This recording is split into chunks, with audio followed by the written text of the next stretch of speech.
This is my dog, Marvel. Nobody loves me more than my dog. Now, I know that sounds offensive. My kids love me, my wife loves me, my friends love me, but no one loves me quite in the same way that Marvel loves me. Because Marvel, all she really wants from me is to be with me. All she really expects is to be around me.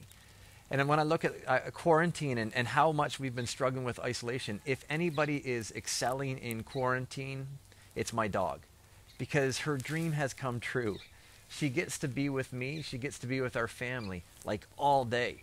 She's gone for more walks. She's had more opportunity to just sit with us and to be with us and to love us.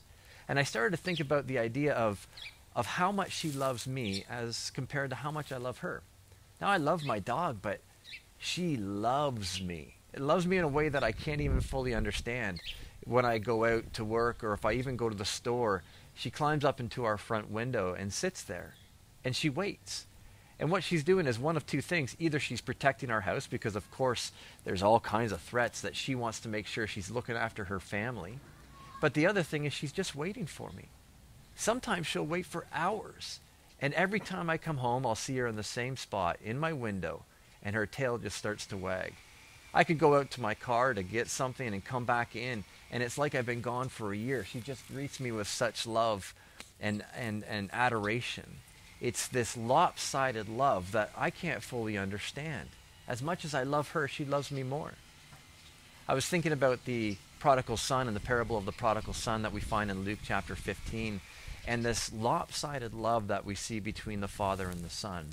If you know the story, you know that the son went to his father for his inheritance early. He basically said, "Dad, you're dead to me. Can I have my inheritance? Can I have my money? Can I have it now?"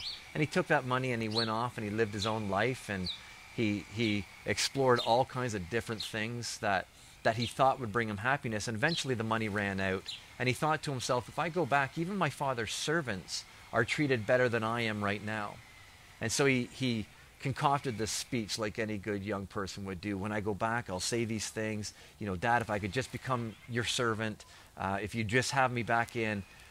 But what he experienced when he came back was a lopsided love. It says in Luke 15:20 that his father saw him from far off and had compassion on him and ran to him and kissed him. From far off implies that the father didn't just look and happen to see somebody walking down the road. He was anticipating the return of his son. He was waiting for him to come. It was this lopsided love of the father, this waiting love of the father that the son experienced. We'll never be able to love God like he loves us. It's an impossible task for us to try to grasp that kind of love. But if we can at least understand our experience in that love, at least understand to a degree how much we're loved, we can know what God thinks of us. We can understand our value and our worth. We have a God that waits for us, a Father that anticipates our returning, a Father that loves us in a way that we'll never be able to return that love. So my hope for us is, even as we feel isolated, we would know that there is this lopsided love that we are living in, this lopsided love that we are experiencing. And even though we'll never know exactly how much the Father loves us, we know that he's waiting for us because of that great love.